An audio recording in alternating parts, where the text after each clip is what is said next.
Jordan is a gifted writer from the University of Illinois, where she earned her Bachelor of Science degree in journalism. She had quite a paranormal encounter while attending college. Her experience and how she resolved it, resulting in saved lives, prompted a career change. Now, she shares her story with her niece and nephews as they struggle to decide what hero to dress up as for a school party. Jordan grew up in St. Louis, Missouri. Her interests are writing, traveling, and photography. Coming from a hardscrabble neighborhood in East St. Louis, Jordan helped support her family from an early age by working as a dishwasher for a local restaurant. The management introduced her to the National Institute for Occupational Safety and Health Safety Matters program. Afterwards, she felt inspired to do more to help protect her fellow workers. A gifted writer, Jordan graduated from the University of Illinois and worked as a beat reporter for several regional magazines. She wrote several comprehensive and award-winning articles on workplace health and safety and civil law. Determined to do more, Jordan landed a position in a corporate health and safety department for a regional construction firm. Based on this field experience, she is exploring her options for postgraduate education in health and safety or law. Jordan recently received her 10-hour training certificate from the Federal Occupational Safety and Health Administration and is now ready to apply her skills toward her safety-trained supervisor construction certificate. We talk about heroes as if they were otherworldly, beyond ourselves. So often, we do not recognize the real heroes right in front of us. Industrial hygienists can be thought of as real-world superheroes who protect workers from invisible dangers. Instead of capes, they use science, monitoring equipment, and keen observation to identify hazards such as toxic chemicals, dust, noise, and radiation. Their superpower is anticipation and prevention. They spot risks before they cause harm and design controls to keep people safe. Whether improving ventilation, recommending protective gear, or setting safe exposure limits, they quietly save lives every day. Like superheroes, they often work behind the scenes, but their impact is powerful.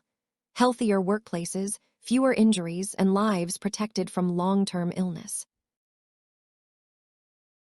"So, Vikram," said Layla, "what hero do you want to dress up as for the costume party?" "I do not know," said Vikram in reply. "That is because you like all of them," noted his sister, Zara. Layla said, "Did you know that your Auntie Jordan was once a Ghostbuster?" "No way," shouted Zara and Vikram. "Tell us," said Vikram as he jumped onto the couch. "Was it scary?" said Zara as she sat on the couch next to her Auntie Jordan. "I never tire of telling this story because it was the turning point in my life," said Jordan. "Okay, I give up. I only busted one ghost, but it was an unusual one. That is how I ended up doing the work that I do now," she explained. Jordan said, "I had just started college working part-time as a security guard at an old hospital known for being haunted. My best friend, Sabna, was with me one night and dared me to explore the hospital basement. This was an area of the hospital where I had never visited before." Sabna questioned Jordan. "You are not backing out, are you?" "No," said Jordan with a smirk on her face. Jordan did not believe there were ghosts. It was just an old building ready for renovation. As she explained further, it was probably a bad idea to watch ghost movies the night before. As Jordan walked along the basement corridor with a flashlight, she noted that the basement had been closed off for years. A bedpan was on the floor, spider webs hung from the ceiling, and service carts lined the hallway and empty rooms. There were hospital beds, desks, computers, and furniture still in the rooms. It was so quiet, dark, and creepy. After being down there for a while, Jordan began to feel tired. She spotted a couch in one of the offices in the back. She thought that was where she would rest for a few minutes before heading back upstairs. But eventually, she felt drowsy and drifted off to sleep. She suddenly realized she had heard a moan, then a rattle. "Half asleep," she exclaimed. "Wow!" She had seen a ghost walk by the office door. Jordan got up and ran for the exit.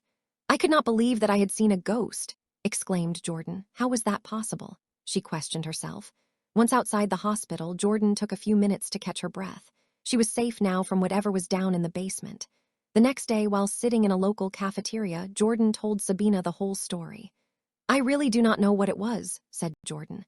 Sabina replied, "I am telling you it was a ghost. That hospital is totally haunted."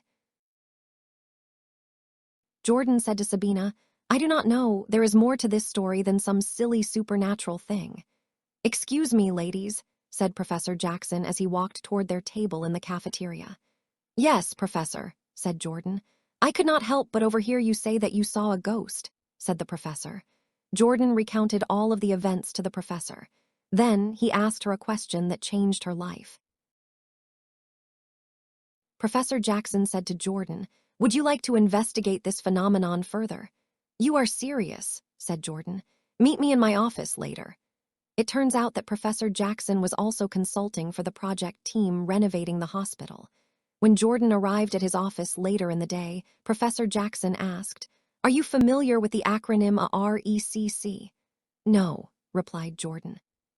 Professor Jackson explained, "It is a 5-step resolution process to anticipate, recognize, evaluate, control, and confirm." Professor Jackson and Jordan ventured into the hospital. There, they began investigating whether ghosts or other hazards were present and where they might be. Professor Jackson explained, "We first anticipate a problem or hazard. You must always be aware of where you are and your surroundings." With their respirators, a flashlight, and protective equipment, they descended down a stairway into the basement. "Second," said Professor Jackson, "be prepared to recognize any possible danger in the area. For instance, there might be unstable flooring, exposed electrical wiring, or other health and safety hazards present." Jordan asked, "So a ghost is a potential hazard? That seems a bit unusual." "Yes and no," said Professor Jackson. "Think more about what might happen if you should run into such a hazard." Jordan said, "So basically I am asking myself what could go wrong." "Exactly," said Professor Jackson. "That leads to controlling the situation and keeping bad things from happening." Together they walked over to where Jordan had seen the ghost. The professor asked, "Is this the room that you were sitting in when you saw the ghost?" "Yes," said Jordan. "I saw the ghost over there in the doorway." "Okay," said Professor Jackson. "Let me run this sampling wand along this wall." Immediately, the instrument started to continually beep with intensity. "What does that mean?" asked Jordan. Professor Jackson explained, "It is telling us that there are unusually high levels of carbon monoxide in this room." Jordan and the professor were shocked by the findings. They got out of there as quickly as possible to avoid the imminent threat of exposure because their respirators would be of no help in protecting them from the gas. Ramon, who was a friend of Jordan, told her that one possible symptom of carbon monoxide exposure was hallucination. As Jordan and the professor began to exit the basement, Jordan asked, "How did so much gas get into that room?" The instrument continued to beep loudly while they left. After they had exited the basement, they convened upstairs in the hospital lobby, far away from the carbon monoxide exposure. Professor Jackson said, "I am consulting with the city on the building's renovation. I have already done some research on what you have told me." While looking over the building blueprints, Professor Jackson noted, "It is possible that a natural gas line has a slow leak, but that would not explain the cause of the carbon monoxide. Based on these blueprints, the boiler is located in the next room over. It is possible that the exhaust stack from the boiler is rusted, and the carbon monoxide is being released into the air." As Jordan and Professor Jackson exited the hospital outside through the gate, Professor Jackson said, "Which brings us to our last point, Jordan, confirm." The professor said, "We need to follow through with these test results in order to protect others." "How do we do that?" asked Jordan. "I will notify the city about the problem," he said. "They will eliminate the hazard before proceeding with the building renovations." Later, Professor Jackson and Jordan sat at a table outside a restaurant. Sipping on some coffee, they talked more about their adventure in the basement. Jordan wanted to know more about what he did for the city. After a robust conversation, Professor Jackson liked Jordan's curiosity and her ability to keep her cool under pressure. He asked her to take his class and consider a career in industrial hygiene. Back at home, Jordan continued to tell her story to Layla and Vikram, sitting on the floor. Vikram said, What is industrial hygiene? Jordan explained, basically a scientific problem solver. Layla chirped in, who keeps people safe. That is exactly right, said Jordan.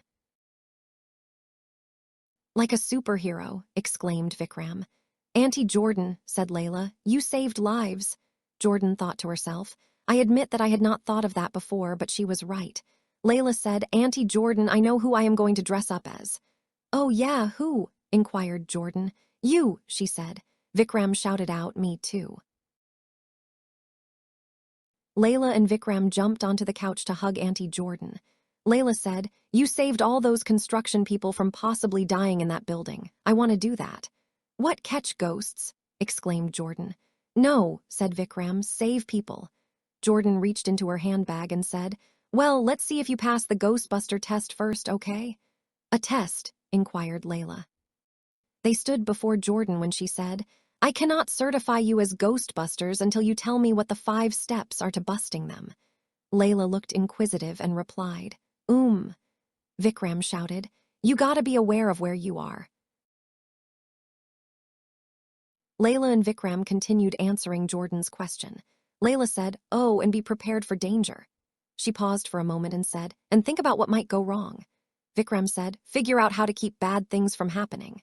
And then do it, they both shouted. Both had completed the test. Jordan noted that she would not call herself a hero for doing her job, but when kids do that, it makes you stop and think, maybe I am. I do know this, though. I am an IH.